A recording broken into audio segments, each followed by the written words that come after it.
camera, right? Yeah. Okay. So, oh, here it is. So then you just click here when you're going to talk about Okay. web stories. So all I have to do is this and then this. Don't have to do anything else, right? Okay. But do you have to go back to that other thing for the YouTube? The thing that was just where you. Oh, I already did it. Oh, So okay. you have to click live whenever you're ready. I'm ready.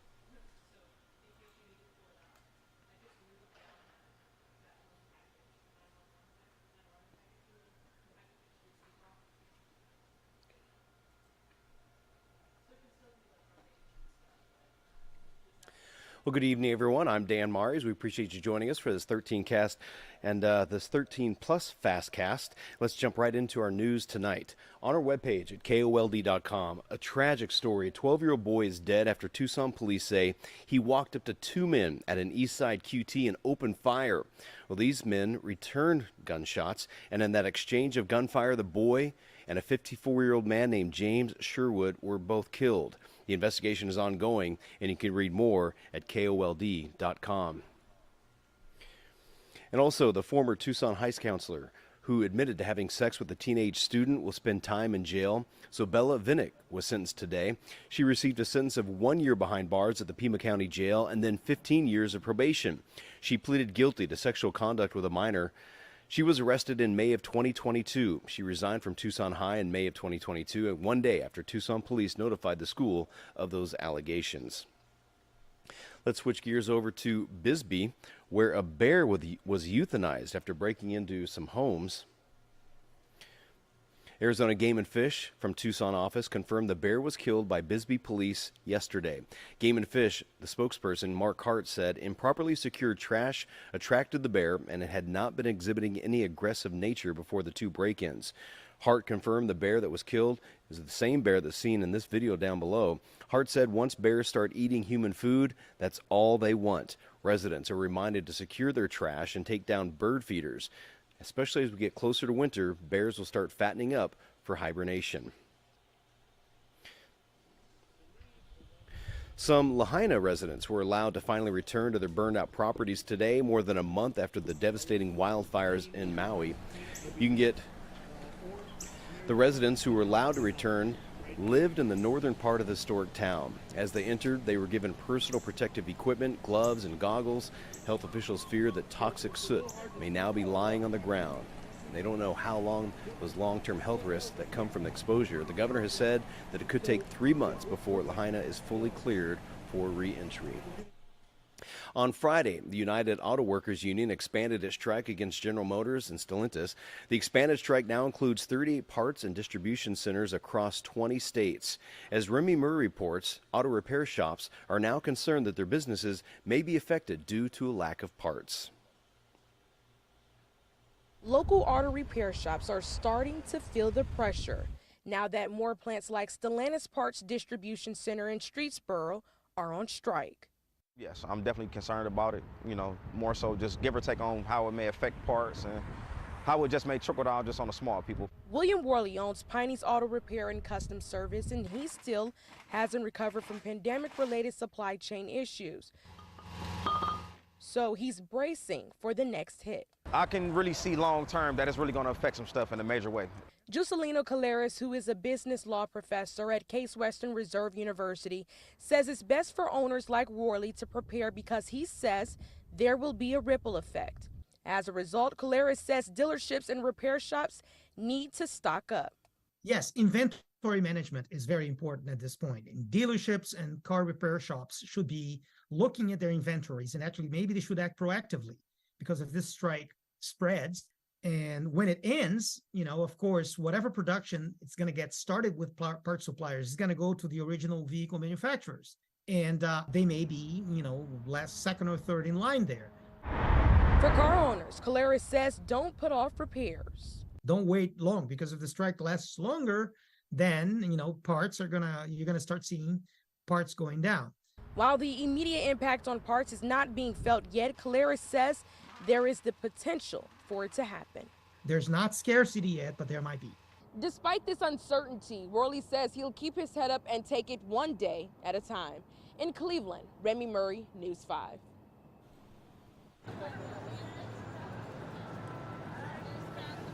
And we are all feeling the pinch of inflation. Over half of American workers surveyed say their salary just is not enough to cover the costs of living.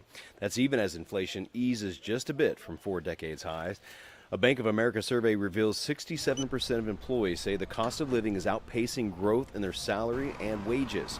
80% of those aged 35 to 44 feel stressed about money, with the survey finding that women are much more worried than men. The average family is spending $700 more on a monthly basis on the same goods and services compared to just a couple of years ago. That's according to Moody's Analytics. Starting today, you can once again order free COVID-19 tests from the federal government. The program was suspended in May. Now you can get 4 tests per U.S. household by placing an order at covidtests.gov. The rapid test can be taken at home and used regardless of whether someone has symptoms. Some of the dates on the test may show that they are expired, but the U.S. Food and Drug Administration extended those dates. They should be good through the end of the year. The government previously shipped out more than 755 million free COVID-19 tests to those who requested them. A Wisconsin woman recently beat her own Guinness World Record. It's for the largest collection of Winnie the Pooh memorabilia. Yukare Nugabi takes a look.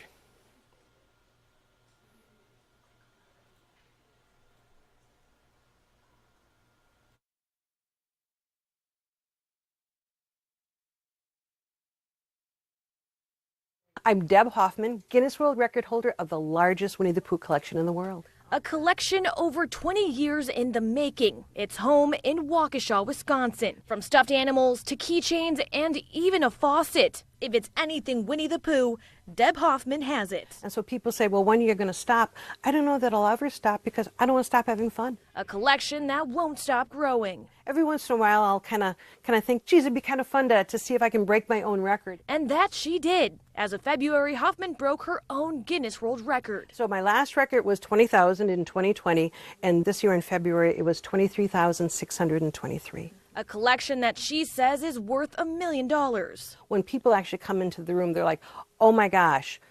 And they just look around and they're so awestruck with how many there are. And one that has grown tremendously since she was first recognized by the Guinness World Record in 2008. The collection back then claiming over 3,000 items. Hoffman says she believes she has a collecting gene. The item that started it off was this Winnie the Pooh phone when Hoffman was in her 20s. And I think, oh, look at that, a Winnie the Pooh phone. I loved Winnie the Pooh as a kid. And then one day I went into the store and it was gone. Now for 6 months, I didn't need that phone. Now I had to find that phone. And the rest was history. Her collection is displayed in her home. The collection so big, they had to build an addition for the rest of her items. Hoffman says she finds items at thrift stores, through the internet, and some are even donated. Her biggest motivation, the experience this hobby brings. You know, it used to be, ooh, there's another one, I want to get that.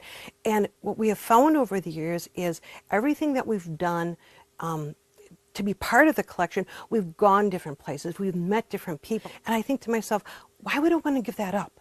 It is so much fun, the people we meet, the things that we do, and we probably wouldn't do those if it weren't for the collection. Winnie the Pooh's name was inspired by a real-life bear named Winnie from Canada.